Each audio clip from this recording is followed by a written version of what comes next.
the WSA Utility Services Bull Session presented by Wapner Newman. I'm John Brazer, Director of Fun and Games, and joined by my co-host, Mickey Morandini. I said a very Didn't say it. I know I did it unconsciously not to do a Harry Callis, Dan Baker. But Mick, we got a great show lined up today here at Chickie's and Pete's in Marlton, New Jersey. If you're in the area, come by. We have our special guest, the newest ambassador to the Philadelphia Phillies, and he's on the Phillies Wall of Fame, and he brought us a world championship. He started that process 2008. Former Phillies GM Ed Wade. Ed, how you doing? Doing good. Thank you very much. It's great to have you. I know we have you on every year, which is always fun. And I got to ask both you guys, Phillies have had 5 games this year where it's down to the last out and last strike. 2 strikes, 2 outs. And they've won 5 of those games. I mean, you're lucky if you even have one of those games.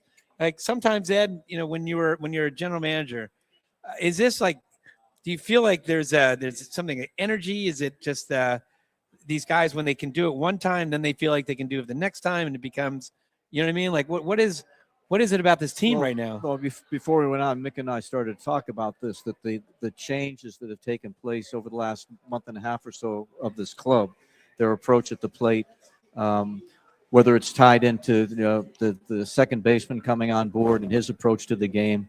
I understand they've had meetings. I'm sure they have meetings all the time, but something resonated in that clubhouse, I think, over the last couple of weeks, and it's manifesting itself on the field at this stage. I was at yesterday's game, and to see that type of comeback. You stayed at the end. I stayed till the end. That's great. Wow. With 2 grandchildren with me. Yeah, so it was something that you start to look at different things like that happening. You see the star player, the first baseman going to right field. You see the second baseman moving over to third. All those different things that happened, and then you see the process that they've gone through, improving from an offensive standpoint, and you start to wonder, not wonder, but have hope or expectation that this is something that's going to carry through beyond the end of the regular season. Well, it's really interesting that during the trade deadline, I'd love to get your GM perspective that, all the armchair quarterbacks, all the, people are saying, well, they need a right-handed bat in the outfield. Well, all of a sudden, what do we get? We get a second baseman, which is great. Obviously, the guy's won 3 batting titles. But then, the defensive moves, he's going to be second base. That means that Stott's going to have to go over to third. Then Harper's going to go to right. And Bohm's coming over to first. And it was already a shaky defensive team. There's a lot of people saying, why didn't they just get a Joe Adell or get a Taylor Ward or get somebody, in that right field? Then you're not messing with anybody else. But I tell you what, it's worked out great because, now Stott is played a phenomenal third, really has. And because he has more range, Turner only has to patrol, less part of the field, right? So it helps him defensively. Araz is fine. Harper's been fine so far. Hopefully it's not affecting his knee being out there. And as you said, you got Araz that comes in there that all he does is hit and makes contact, and the other guys seem to be kind of following the lead. So, and plays very good defense. I think it's remarkable that it has worked out the way that it has. Obviously, you have to worry about the wear and tear of playing right field, right, from the standpoint of Harper's legs and things of that nature. But it's been pretty seamless with regard to that. You talk about some big outfielders' names, and they went out and got 2 outfielders. Both the guys have in part-time jobs have really played very well for them. It's easy to talk about from 30,000 feet what should be done or what shouldn't be done. The first point I would make is Dave Dombrowski's done a tremendous job. If you go back to his time with the Marlins and then to the Tigers and the Red Sox and now in Philadelphia, and he's been in circumstances where it's been veteran clubs, and time and circumstance really dictates what you can or should do. And he's been through all those things, and he understands what the value of prospects are. But when you've got a veteran club like this, you tend to be a little bit more free-handed with considering making deals like that. And I think where they are right now, again, time and circumstance dictates that you can't be looking 4 or 5 years down the road because this core nucleus isn't going to be in place, whether it's through age or free agency or whatever. So you've got the right guy in Dave and the guys that are working with him there to walk you through this process. And it's easy to say, well, they should have done this and they shouldn't have done that. But unless you're on the phone with those clubs and having those conversations, you're just speculating on what may be 1,000 miles away from reality. Did you hear the story? Did you guys both hear the story where the Angels must have played in New York, or they had to have played in New York because it's Mike Trout on August 1 had treated his teammates to go play at his new course here in Millville, right? Did you hear the story, Mick? I have not. All right, I so, did. I heard. Played the course though. So they must have played somewhere close. I'm assuming it's Mets or Yankees. I guess maybe it could have been Baltimore, but they had a day off. So it happened to be August 1st, and Mike Trout probably didn't really think about this, right, that it's a trade deadline day. Well, they go out there and play. 4 of the guys got traded while they're on the course. One guy got traded after the round and as he was driving away, and one guy was supposed to be there but bailed out for whatever reason, and he got traded. So literally 6 guys got traded that could have been apart. Time and circumstance, Right? When you're struggling like they are right now, everybody's available, and Right. At least they got to play the course. They though, did right? get to play the course. How was the course, by the way? Really nice. Really Was it? nice. Is that You the would one like that it. Tiger Woods developed Yes. for him? Yeah. And is it fully done, or are they still working on it? They're working on like the condos around it, but the Oh, course the course itself is was done. done. Oh yeah, it was beautiful. And there's an airport right there too, a small Beautiful. airport, because we were just there with our grandkids about 2 weeks before Okay. that. So it's a very, very convenient spot and a very nice patch of ground. Yeah, and the owner of the land built a probably 8 to 10 foot wall around the entire golf course. Oh, wow. Pretty cool. All right, going back to the trade deadline, because I'm fascinated to know, again, as a GM, you've got everyone's going to, ask for. In the Phillies case, I'm sure Dombrowski or Preston Mattingly, they're saying we want Renteria, we want Painter, we want, again, some of these guys that, whether it's Aiden Miller or whether it's, some other guys. And there are certain guys, is there certain guys in your head saying, like, I'm not trading them? Like, I'm not, Sure. back then, that I'm not getting rid of Renteria. He's going to be a solid piece down the road. And but when you have to give up Marquez, I mean, Marquez was our best pitching prospect, albeit he's in, I think he was in high single A, right? But that's got to be painful, but you've got to take pain to. Well, it goes back to what I said about time and circumstance. Where when we were putting the core nucleus together for the club that eventually won in 2008, there were no conversations about the core group there, because we, at that point in time, were building towards an opportunity to have those guys showcased at the big league level with Philadelphia. But when you're in a position that the Phillies are right now, again, getting back to the earlier point, is that your focus changes, because it's more of a now circumstance than it is, where are we going to be 2 or 3 years down the road? We were fortunate enough to keep that group together with the promise that we made to our fans when we got out of the vet and into the new ballpark that the economics would change. And you kept saying get good, stay good. Right, and a year before that, we actually got into the new ballpark as we went out and signed Jim Thome. And that was huge, right? Yeah, but again, you talk about prospects and everything, and people say, well, why would you do that with Ryan Howard there? But the fact is that at that point, Ryan still had some ground to cover from the whole inside and defensively, so on and so forth. But it also gave us an opportunity to without doubt, show that the promises we were making were sincere. Right. And then we went out and took David Bell and made the trade for Kevin Millwood. So those types of guys were coming in to solidify around that younger group, but it was still going to all be about the prospects that Mike Arbuckle and his guys had found along the way. And I think that Thome Thome signing was like that kind of changing of the guard, saying that we're serious, we're ready to build something big, right? And then no question that was first of all, our plan was to be a better club, right? But it also at the same time it validated the things that we were saying along the way as we were moving from one ballpark to the other. And he was a free agent, correct? Yeah. So in all honesty, I was surprised that we got him, because I didn't think he would ever leave Cleveland at that point in time. And I remember sitting in my office at the vet, and his agent called me and said he's coming, and I just sat there like for 10 minutes. I couldn't go out and tell anybody, not because I was trying to keep it secret, but I was trying to absorb the fact that he actually decided to come. So to your us. first call then, I imagine, it's to Dave Montgomery. Walked across the hall to Dave and Ruben Amaro and Susan Ingersoll in the office, the other people in baseball ops, Mike Arbuckle, to make sure that they knew it, that the hard work that we put in Yep. in that regard. It didn't hurt to have Charlie Manuel working for us at the same time. Right. Well, that's interesting too, because you hired Charlie, right, to be kind of a special advisor to, right? He was scouting and Right. Yeah, he was doing a little bit of everything for us. And when I let Bo go as the manager, Larry Bo is the smartest baseball man I've ever been around, and it was painful for me to do that. And a lot of good guys were available for that job, and it doesn't take a lot of memory to remember the initial reaction of the people in this area about Charlie being the guy. Now Charlie cannot buy a meal for himself in the, I in remember the tri-state area. I remember being in the room because you guys did. It was very unique. Like you didn't do it just privately. It was there was press conferences. I remember sitting and you had whatchamacallit from the Pirates. You had Jim Leland. Yeah. You had Don Baylor. You had Grady Little.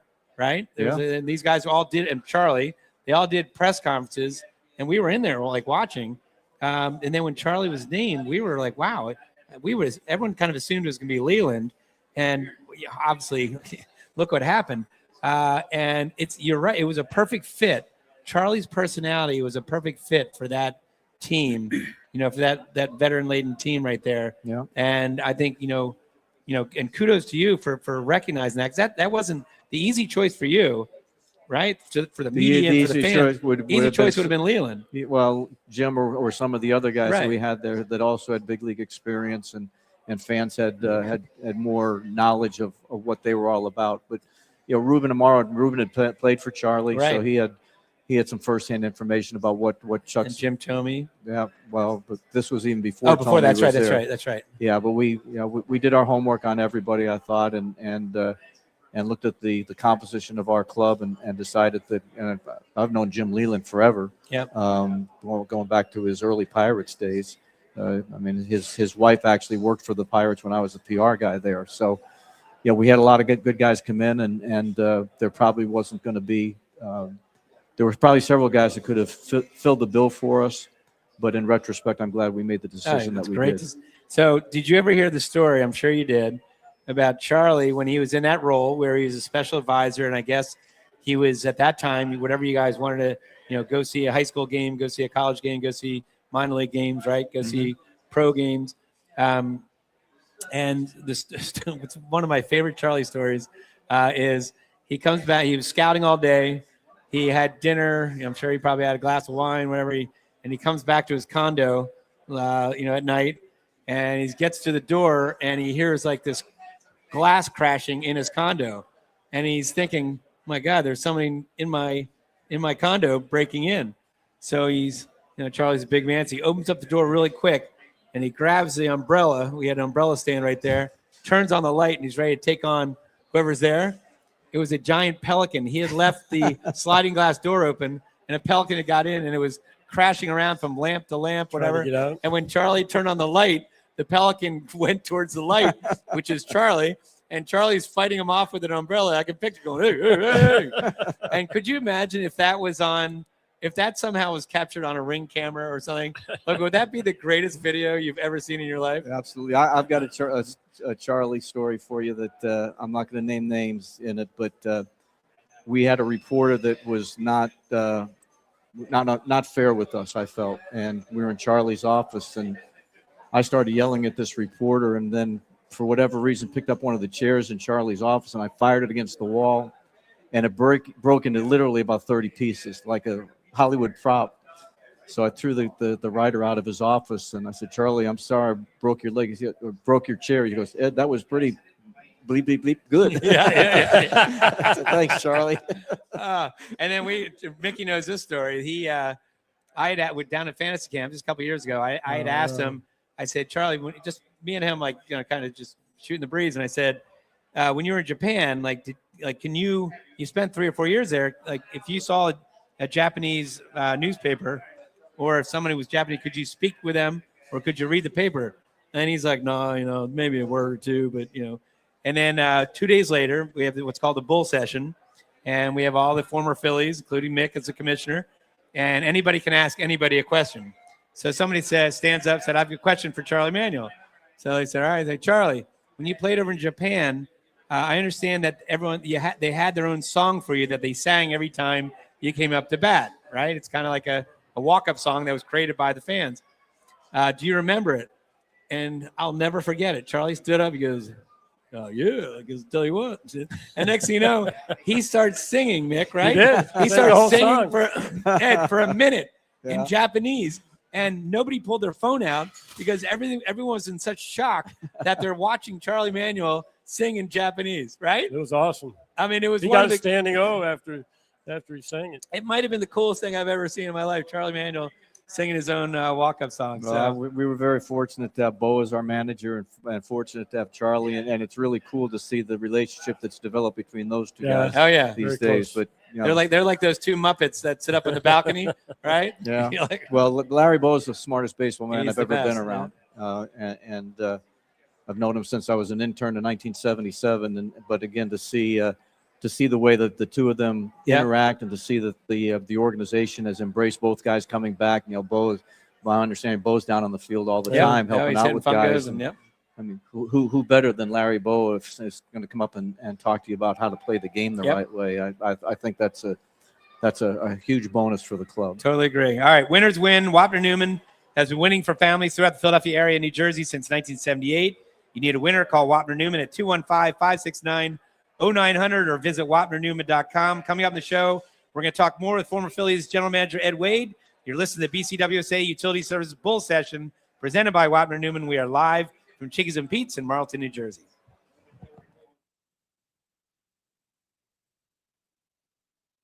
Hi, it's Pete from Chickie and Pete's. Bring your party to Chickie and Pete's. We can handle groups of all sizes at our locations across the Delaware Valley. Big parties, small parties, company parties, family parties, get-togethers with friends. Order off the menu or our special catering options. We can do it all, including coming to your home or office or special Play 2 party packages at our South Philly location. Book your party today. Hurry, the space is limited. Visit chickieandpete's.com for details. Chickie and Pete's is official caterer of the Philadelphia Eagles Touchdown Club and a proud partner of the Philadelphia Eagles. Penn Community Bank, we're your financial partner for all of life's moments. Our checking accounts are designed with you in mind, providing convenient access and 5-star mobile and online banking services to help you achieve your goals. Right now, you can earn a $350 cash bonus for opening a qualifying new checking account with direct deposits in the first 60 days. Visit PennCommunityBank.com/cash bonus to learn more. Penn Community Bank, here we grow. Offer terms and conditions apply. Limited time offers subject to change. As for full details, member FDIC.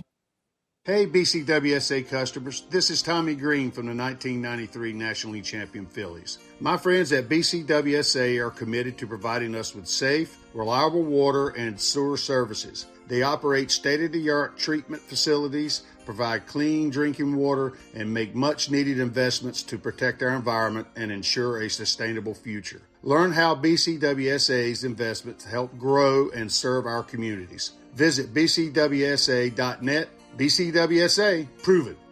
Need auto service in a hurry? No one offers more service centers than the Peruzzi Automotive Group.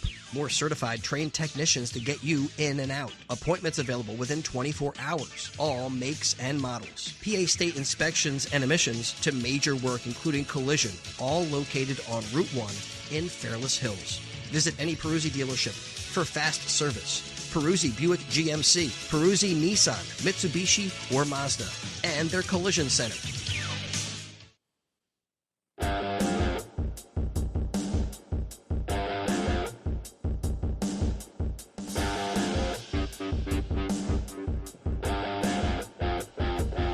All right, we are back to BCWSA Utility Service Full Session presented by Wapner Newman live from Chickies and Pete's in Marlton, New Jersey.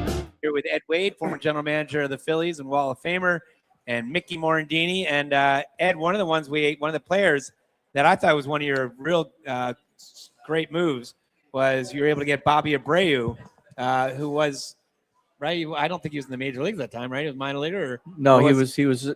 Lee Thomas was the general manager at the time, Right. And it was an expansion draft period. Yep. So we knew that both expansion clubs are interested in Kevin Stocker, and so we're trying to add an outfielder, and there was a lot of conversation about either Bobby or one other player. And fortunately for me, I had asked Lee 2 years prior to that if I could go out and do some scouting in spring training, and he gave me Cleveland and Houston because they were close there and on the coast. And I kept coming back and talking to him. I said, the Astros have two really good outfielders there, but for whatever reason, they don't like this Abreu kid. And so the group had a whole conversation about the other guy that was being considered. But being Lee's assistant, I sort of had the last voice in his ear. Yep. And I kept pushing for Bobby, and fortunately we made that move. And Tampa took Bobby, and then we made the trade for Stock and got him that way. But yeah, I still think that Bobby is a Hall of Fame class player, and certainly would love to see that happen. But Lee Thomas did a lot of great things in our organization over the years and gave me opportunities to do things and taught me a lot about the game of baseball. The perspective that he had as a former player and traveling secretary and farm director and all that experience. And he was able to share a lot of that stuff with me, which was invaluable, and not to mention the friendship. Mick, I don't know if you heard this one.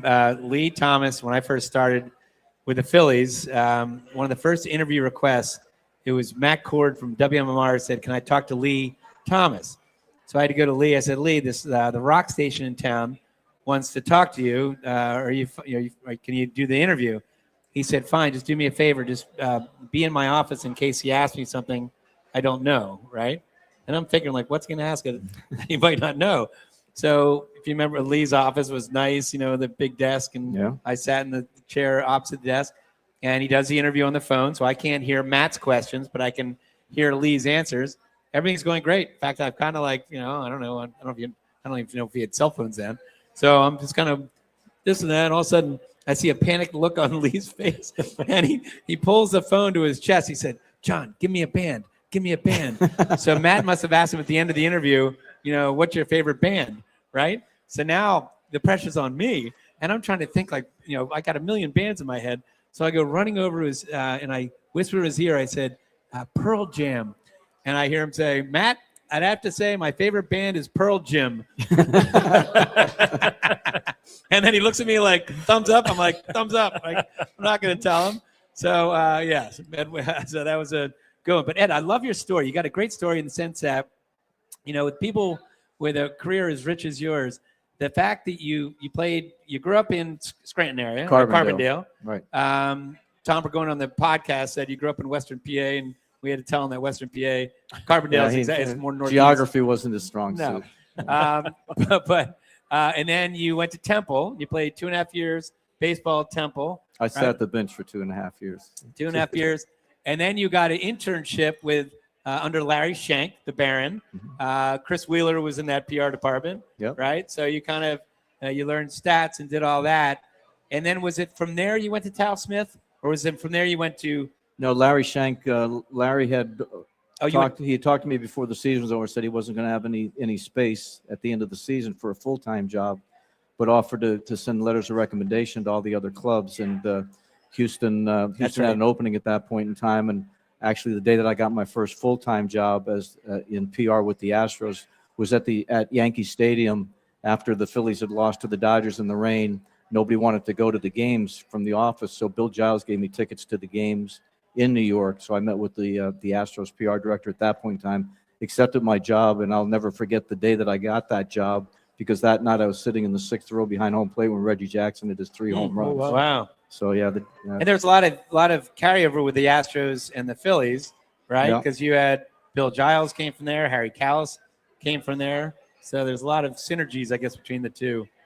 And even coming back, I'm convinced that Lee Thomas, when Lee hired me as assistant, we had never met. I knew who Lee was, but I don't think he knew who I was. But I assume that the people that you just named mentioned my name when Tony Siegel left and went to the Padres as their general manager. So I'm assuming that those people spoke in my behalf and not only gave me the chance to come back to Philadelphia to get the experience that I got and have a chance to work with somebody like Lee was, it's. Well, then before the Phillies GM, though, you worked for Tal Smith, right, and worked on arbitration cases. So you kind of built up your resume in a unique way where you were learning it more from like an analytics point of view, right, of the GM, right, and you get to know the other teams. You get to know the other, I assume, general managers and players and all that because you're involved in that process. which then gave you a great kind of credentials and resume for, coming to Philadelphia. Right. I wouldn't have been qualified for the job if it had just been coming out of the PR ranks. Right. Although I shouldn't say that because a couple of good guys have gone on to do exactly that. But it was the experience that, Tal Smith ended up hiring me 3 different times.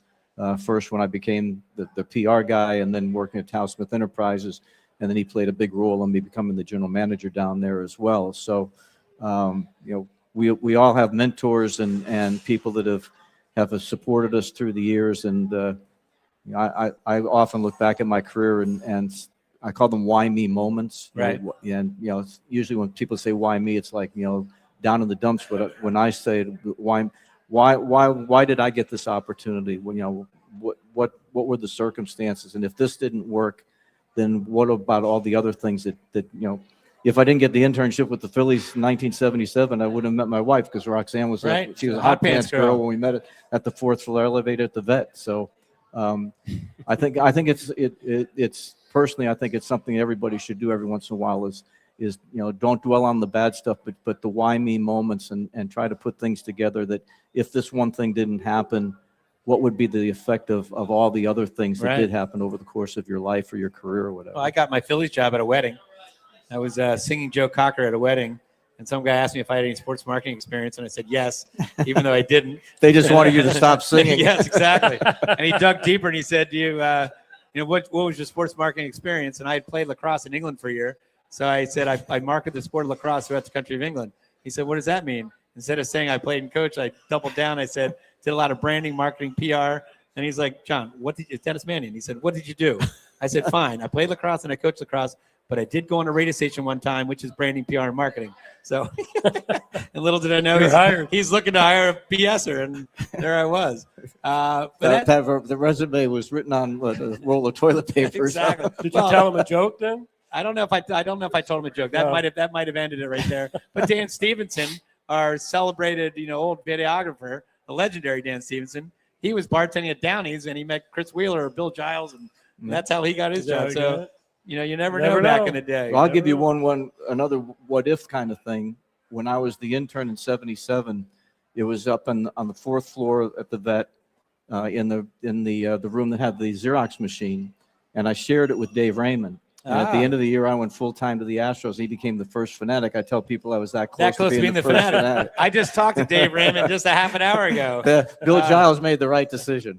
Could you imagine you as a Fanatic? No. Although I wore the Pirate Parrot costume over to our house for our daughter's birthday party once. There may be no Fanatic if Ed was the Fanatic. No. Yeah, that's true. Well, you know what? The Fanatic, if Ed was the Fanatic, it would be the first Fanatic that actually did skydiving. That's right? true. Now, the Fanatic has skydive, but I don't think his best friend went with him. No, I don't at think that so. time. I think it was somebody. I ended up with 43 jumps. 43 jumps. Landed in one tree. One tree. Yep. Pirate Parrot. The Pirate You want to know Parrot. more about the Pirate Parrot?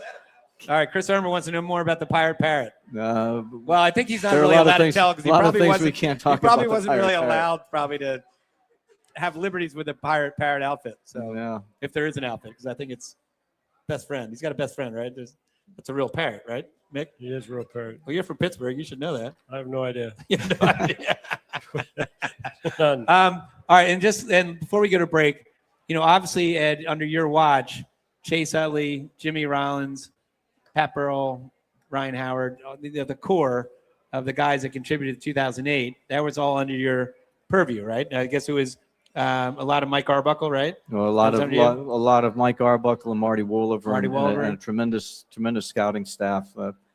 I tell sort of a funny story because everybody's into the analytics stuff now.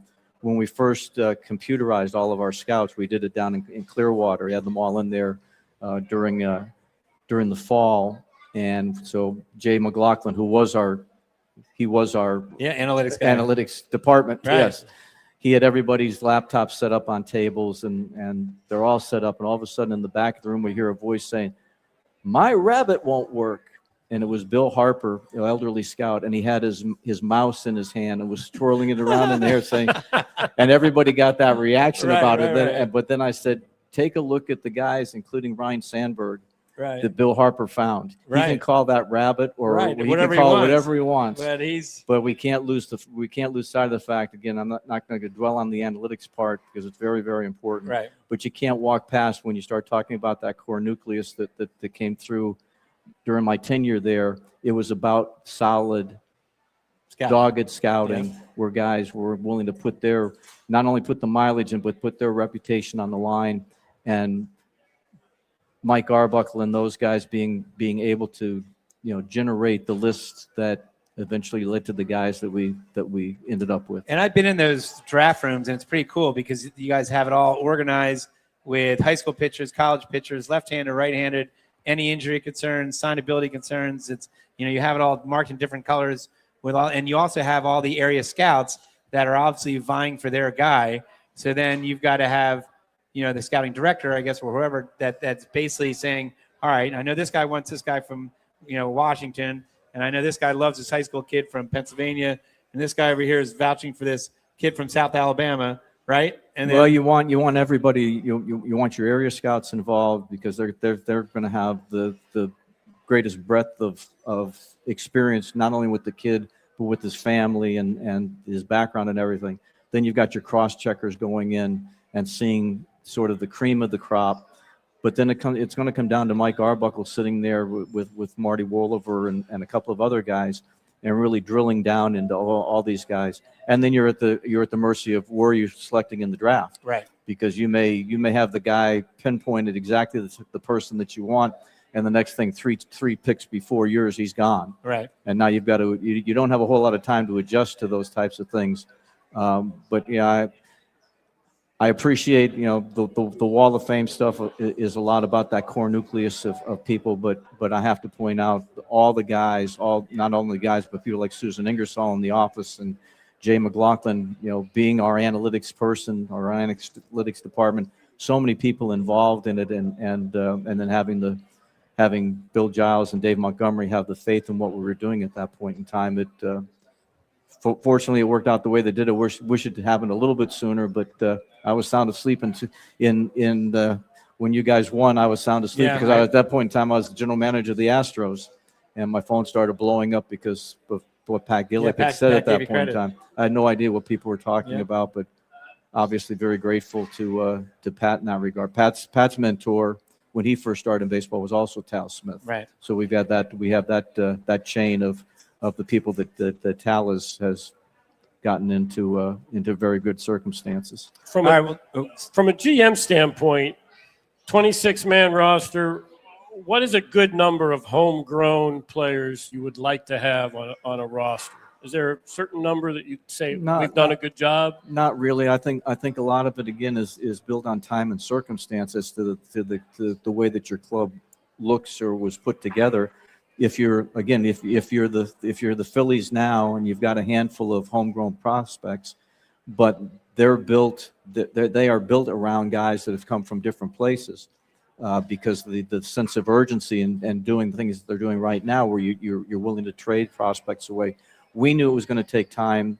We knew that we wanted the core nucleus to be homegrown, but we weren't going to be blind about it. If the right deal came along, we would have pulled the trigger on some of the things that had been in front of us. But you get stuff like that. You get Shane Victorino, who we take as a Rule 5 prospect, and offer him back to the team which we selected him from, and he had a chance to take his free agency, and instead he went to Dickie Knowles and said, Dickie, he's a AAA at this point in time. He said, Dickie, I'm ADD, but I've never medicated. And he went from a guy that we would see one tool every 2 or 3 days to the Flying Hawaiian. Right. Wow. But it was the work not only of the scouts who saw him play, but it was the work of a guy like Dickie Knowles, who was and still is fully engaged in the well-being of these players, whether it's players at the big league level. And tell you a million stories about the way he saved people's lives at the big league level. But it's having an organization where you've got everybody pulling in the same direction, being able to have candid conversations and state their opinion without somebody thumbing them down. Right. And that's the kind of environment that I thought was important for us, and it was what I learned from people like Lee and Tal and others along the way, that this is the way you treat people, and you don't know everything. And the best thing to do is say, I'll find out. Right. All right, time's running out. Game's on the line. Who do you want taking the last shot? You want Wapner Newman, Pennsylvania, New Jersey's premier medical malpractice and injury attorney since 1978. Call 215-569-0900 or visit WapnerNewman.com. All right, coming up on the show, Ed, we're going to talk more. You mentioned the Wall of Fame. I want to talk about what it was like getting inducted into the Phillies Wall of Fame. Then you also mentioned Dave Montgomery. I'd love to get your take on Dave Montgomery, who I know Mickey and I both, he was one of the most influential people in my life, other than my parents, just tremendous man. So I want to talk about him. You're listening to the BCWSA Utility Services Bull Session, presented by Wapner Newman. We are live from Chickies and Pete's in Marlton, New Jersey.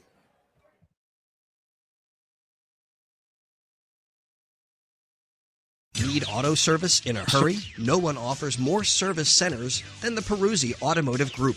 More certified trained technicians to get you in and out. Appointments available within 24 hours. All makes and models. PA state inspections and emissions to major work including collision. All located on Route 1 in Fairless Hills. Visit any Peruzzi dealership for fast service.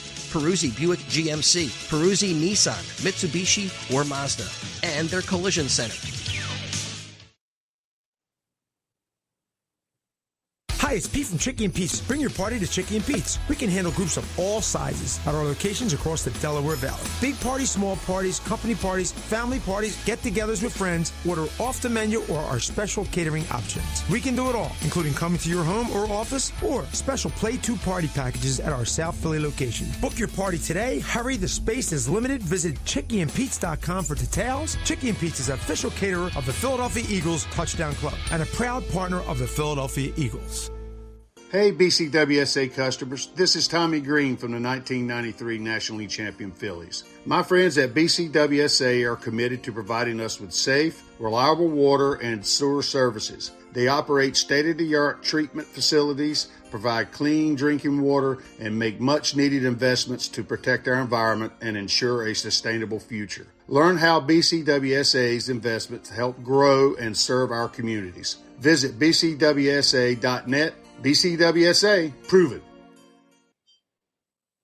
Hi, it's Pete from Chickie and Pete's. Bring your party to Chickie and Pete's. We can handle groups of all sizes at our locations across the Delaware Valley. Big parties, small parties, company parties, family parties, get-togethers with friends. Order off the menu or our special catering options. We can do it all, including coming to your home or office or special Play 2 party packages at our South Philly location. Book your party today. Hurry, the space is limited. Visit ChickieandPete's.com for details. Chickie and Pete's is official caterer of the Philadelphia Eagles Touchdown Club and a proud partner of the Philadelphia Eagles.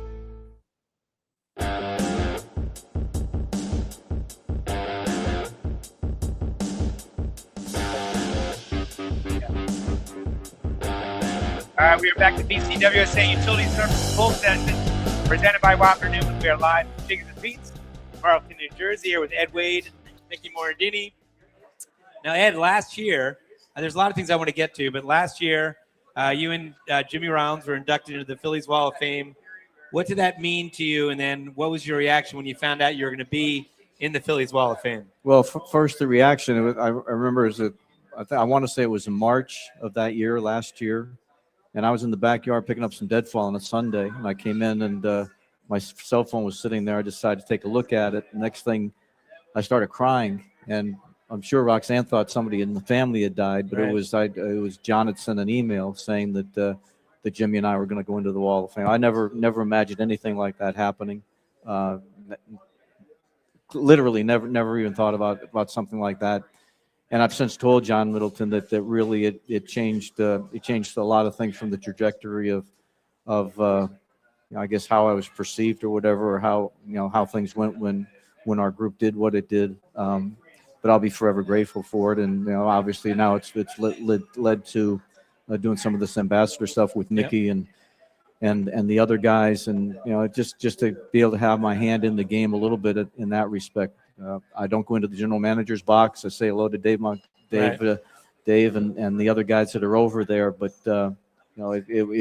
it's been changed the trajectory of a lot of things, which I'm greatly appreciative. You mentioned John Middleton, but how about Dave Montgomery? Obviously he was key, crucial to your career as well. Absolutely. There's, Dave was, when I was the intern in 77, he was in the sales department back then, wasn't running everything the way that he did over the years, but the relationship that he had with Bill Giles, it was a seamless transition between Dave and Bill in that respect. I don't know that there's ever been anybody that worked with Dave that said that they worked for Dave, because he didn't treat people as employees. He treated them as part of the fabric of the organization, and we all knew that we had his ear, to have a conversation. We didn't always agree on everything, and which was the healthy way to be, particularly when a lot of the decisions that we had to make were based around the player personnel, the economics of the organization, and things of that nature. But all of us, anybody who had time to spend in the organization while Dave was there, and preceding him with Bill being there, I've worked for several organizations, and this has always been a special place for me and a lot of people, even though I did get fired twice here. Right. We've mentioned a lot of players, Jimmy Rollins, Ryan Howard. One of the guys we didn't mention that Chris Ermer wanted me to make sure, there was a stat on Pat Burrell. He had 8 20 home run seasons in a row. And he was also, I think he's 4th on the home run list, the Phillies. Now, here's a guy that was a first-round pick, first pick, right? Yeah. So, he was obviously Primo's pick, but he's a guy that you got right. Sometimes they don't get that 1-1 pick right. And he fit in seamlessly. What made Pat Burrell the player he was? Well, first of all, that came, I could be wrong. Lee was the general manager when we took J.D. Drew. So obviously that was a swing and a miss for us, for him, basically hiding out, not wanting to be a Philly. Again, you rely on your scouts, and there were a lot of good. I'd need the list in front of me, but my recollection is there were a lot of very good players, a lot of good pitching in that draft. But again, Mike and his guys, and the West Coast guys particularly, did their homework on what he was capable of doing for us, and it manifested itself in a very big way for an appreciably long period of time in the organization. So, you swing and miss at some things. If you're afraid to make a mistake, then you probably shouldn't be in a decision-making position, because there are a lot of decisions that have to be made, and the list of things that I get patted on the back for, I can show you a much longer list of the things that we swung and missed at over, or I swung and missed at over that period of time. But if you want to be involved in sports, if you want to be involved in professional sports, if you want to be involved in professional sports in a city like Philadelphia, you better be prepared to do your job and stick to your guns and believe in the people that are working around you. Well, I remember Ryan Howard, that, as you mentioned, Jim Thome, was going to be there, and Ryan Howard is up and coming. And I'm sure that you were pressured to, trade Ryan. I'm sure he at the time wanted to be traded, or his agent, through his agent. But you realize, I'm not, even though I have Thome there, I'm not giving up on this guy. I'm not giving him away. And then I think when you come up to Ryan, you went up to Ryan afterwards, after he'd had his success, and said, "I'm glad I didn't trade you." Yes, I did say that. Aren't you glad I didn't trade you? Yeah, we did have that conversation. Yeah, I've talked to agents that wanted us to do certain things, and we ignored we ignored some of it. It's usually in a very professional manner, but if you're going to put a club together, you got to put it together with the people who are the experts in that field. That there's a lot of peripheral people that are involved. Mick's agent was a great guy to deal with over the years, and Rex Gary. Yeah, but at the end of the day, we need to make decisions that are in the best interest of the club, not putting the players in a secondary role. But the reality is that in the process that we're involved in, we've got to try to make right decisions for the good of the organization. Last thing before we go to break is, I know you're a big military guy. Your son Ryan went to U.S. Naval Academy, right? Mm-hmm. And when you were with the Astros, you did a lot of stuff with the Wounded Warriors, right? Yep. And one of the cool things, because I was in Liberty USO for many years. My dad was in World War II. My grandfather served in World War One. One of the cool things, Mick, is that, do you remember the movie Lone Survivor? It was a true I've heard of story. it. I haven't seen it. Great book. I read the book and saw the movie. It's a great book, a true story about Marcus Luttrell and a group of SEALs, right? I think they were Navy SEALs that got stuck up in a mountain in Afghanistan. They had to make some tough choices. And then basically he was the only one who survived. And he basically did it he had a hideout in an Afghan village. And it's an amazing story. Well, Ed, you hired him to talk to your players. I didn't hire him. We just asked him to. I got contacted by another SEAL friend of mine. They were doing some promotion for Marcus up in Wisconsin or somewhere, and he asked me if I could get some memorabilia, and I said, yeah, I can, but I want two copies of his books autographed, one for me and one for my son. Well, anyway, Marcus and I became friends when I was the general manager in Houston. And I actually had him come in to talk to our players, and I said to him, do you think you have a 5-minute speech? And he said, yeah, I can do that. So I said, all right, we'll do it right after batting practice is over. So he comes into the clubhouse, and the first words out of his mouth were, you guys are ball players, I'm a gunfighter. And at that point, I knew he had the whole clubhouse. Right, They were all into it, and I kept looking at the clock as he's going on and on and on and on, getting closer to game time. And finally, I say, hey, Marcus, we got to go now. Oh, sorry, sir, or something like that, he said. But, yeah. Well, I bet you a lot of those players had read the book or seen They the did. movie. I was surprised. I didn't really go through the players' lockers and see what their reading material was. But a lot of those guys had read his stuff. And, we became pretty good friends along the way. That's great. All right, found yourself on the injured list.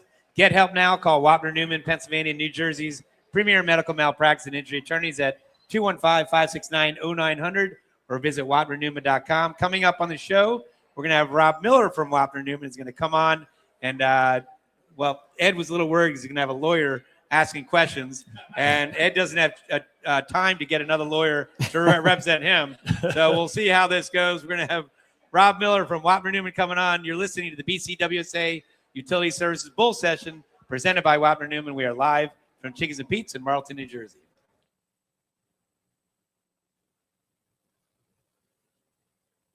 From the 1993 National League champion Phillies. My friends at BCWSA are committed to providing us with safe, reliable water and sewer services. They operate state-of-the-art treatment facilities, provide clean drinking water, and make much-needed investments to protect our environment and ensure a sustainable future. Learn how BCWSA's investments help grow and serve our communities. Visit bcwsa.net. BCWSA, prove it.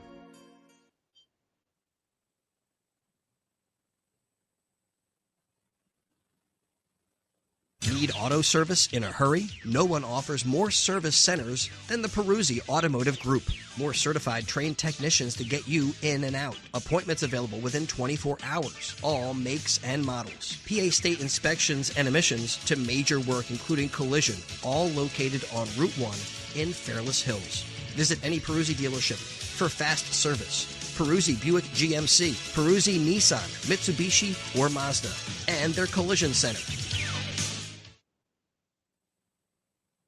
Hi, it's Pete from Chickie and Pete's. Bring your party to Chickie and Pete's. We can handle groups of all sizes at our locations across the Delaware Valley. Big parties, small parties, company parties, family parties, get-togethers with friends. Order off the menu or our special catering options. We can do it all, including coming to your home or office or special Play 2 party packages at our South Philly location. Book your party today. Hurry, the space is limited. Visit ChickieandPete's.com for details. Chickie and Pete's is official caterer of the Philadelphia Eagles Touchdown Club and a proud partner of the Philadelphia Eagles. At Penn Community Bank, we're your financial partner for all of life's moments. Our checking accounts are designed with you in mind, providing convenient access and 5-star mobile and online banking services to help you achieve your goals. Right now, you can earn a $350 cash bonus for opening a qualifying new checking account with direct deposits in the first 60 days. Visit PennCommunityBank.com/cash bonus to learn more. Penn Community Bank, here we grow. Offer terms and conditions apply. Limited time offers subject to change. Ask for full details. Member FDIC.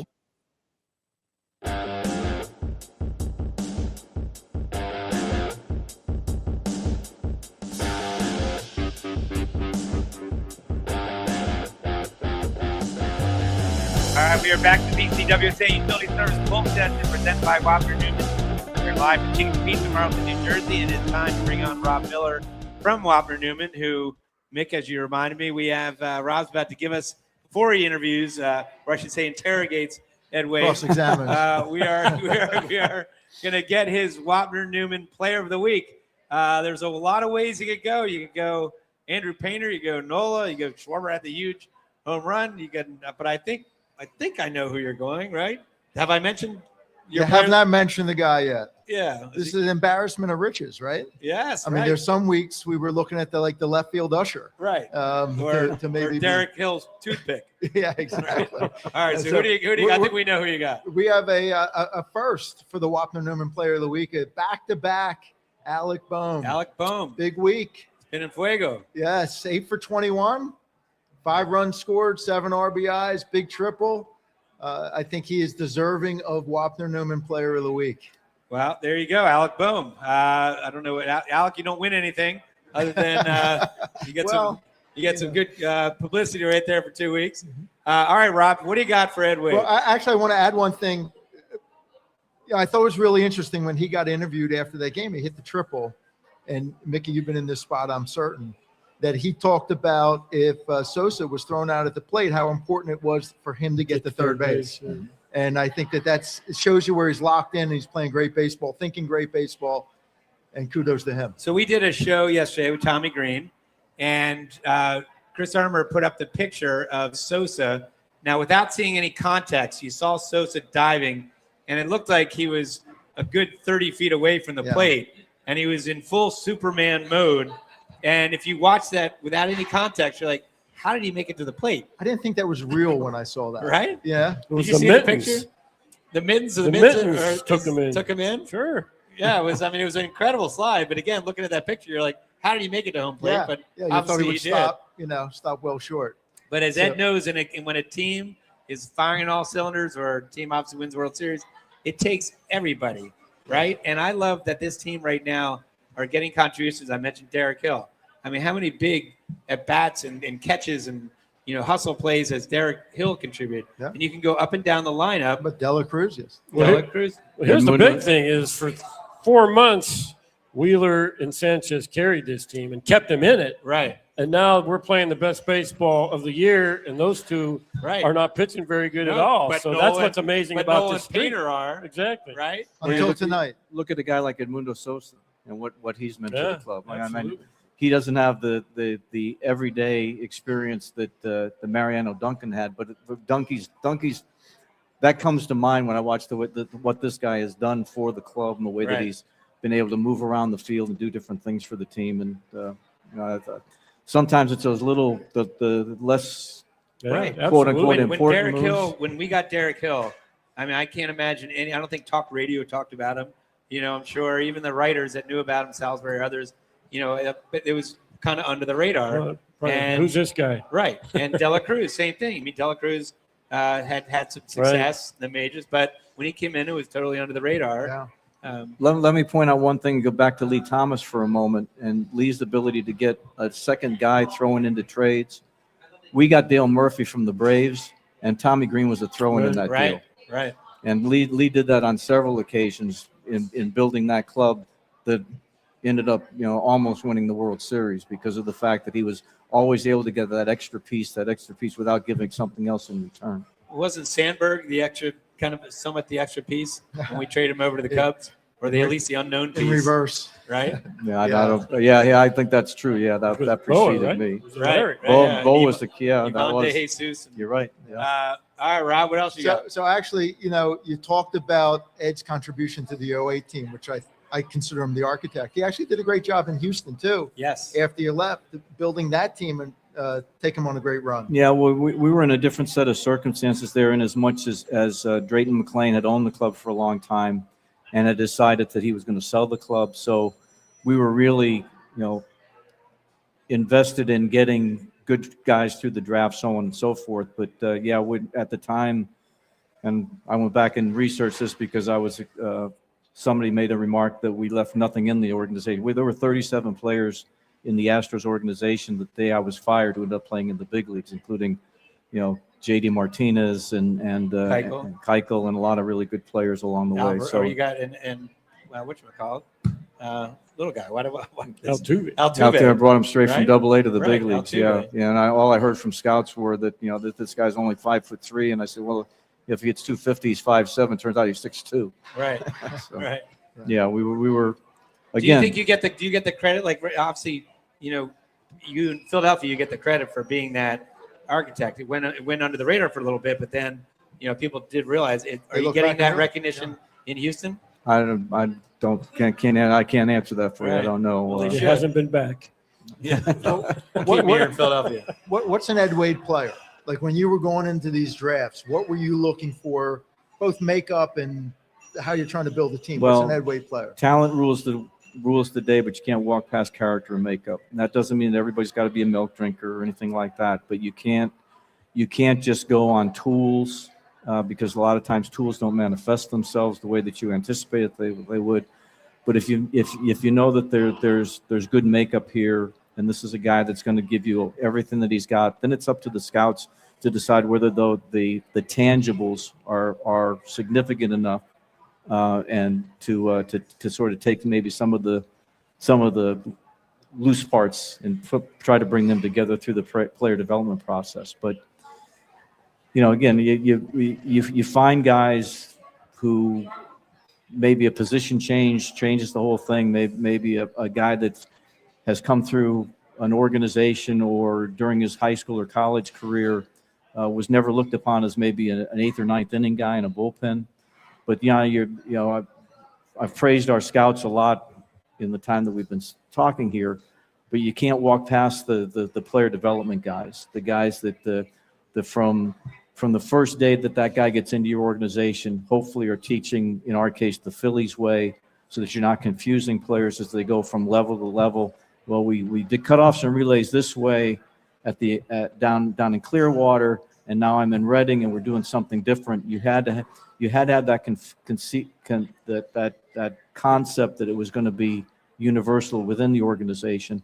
And in all candor, one of the reasons why I put Mike Arbuckle in my last couple of years, Mike I put in charge of not only scouting, been the scouting director, but I put him in charge of the player development also. So it was one big voice in that room when we got all those guys together. And this is we talk about the Phillies way. Well, here's the guy that's finding the players, and this is the guy that's going to tell you how we're going to bring them forward to be the types of players that you need when you put them in a place like Philadelphia. But you got to make the ultimate decision, right? You're the GM. But I want to ask you, is there a guy or a couple guys that you took, maybe it was 20th round guy or whatever, that you just knew in your gut, if he got the love, the work that he needed, he was going to become a ball player throughout your career? Mickey Morandini. Now, for those of you who didn't see that, Mickey put his arm around me, but he continues to remind me that I traded him twice. Really? Twice. What's Once up for with that? but Is that why you're not talking tonight, Mick? but here Nothing to say to him. here's a key point that I do have to make. When I traded him to the Cubs, I brought back Doug Glanville, who a Penn guy, Right, for Dave Montgomery. I brought him here for Dave Montgomery. Right. So, Right. but in this whole process, not only did I trade Mickey, but I traded Dave Montgomery's favorite player's wife. My wife. Right. Yeah. In order to trade a guy, they got to be wanted. So, Wow. All right. But Wow. is there a guy? I mean, do you have a guy that you say, geez, I just knew it? I'd have to rack my brain over that, to be honest with you. We'll leave it with Mickey. Yeah, that's fine. I just keep going back to guys who probably weren't. You knew what Cole Hamels was going to be. You knew what all these different guys are going to be.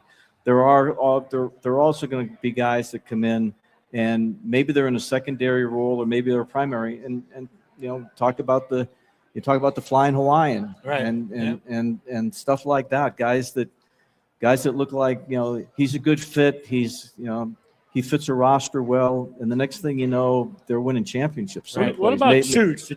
Did you see Chooch being the type of player that he turned out to be? I did, from the standpoint of what our guys were saying about him, to the point where we traded Johnny Estrada away because Right. Johnny was supposed to be the next guy up in our circumstance, and traded him to the Braves. I don't remember who we got. I should, but I don't remember who we Was got. that the for him. Millwood trade? Yes, it was Kevin Millwood. And if segue a little bit, talk about things falling into your lap. We were trying to sign. We were chasing Glavin. We were chasing. Bonilla, right? Yeah, well, I'm talking about pitching. We're chasing all these pitchers, and everything was held up because we thought we had a chance to get the one guy, and then this happened, and that guy. Jamie Moyer wanted to come, but I actually flew up to his house and told him, look, we're waiting on Glanville. Glenn Glavin. Don't wait on us, and if they've got an offer on the table. So he disappeared. Paul Bird was a fallback position. He ends up with the Braves. And the day of the trading deadline, I'm driving into work. We're shut out on the pitching standpoint, and my phone rings. I'm in the car, and it's John Sherholz, the general manager of the Braves. He said, "We're gonna non-tender Kevin Millwood, and somebody's going to give him a multi-year contract, so on and so forth. Would you consider trading Johnny Estrada for him?" I said, "John, I'm in my car driving to the ballpark. Let me get in the ballpark, and I'll call you back." I went in and I talked to Ruben, talked to Mike, and called John back and made the deal. It was the fastest deal that I ever made as a general manager. Wow. And it brought us the guy that we thought we were completely out of the pitching thing. Right. We get a guy that the next season throws a no-hitter for us. Yep, and then you have Chooch, obviously. Yeah. All right, in the city of champions, you deserve a champion legal representation.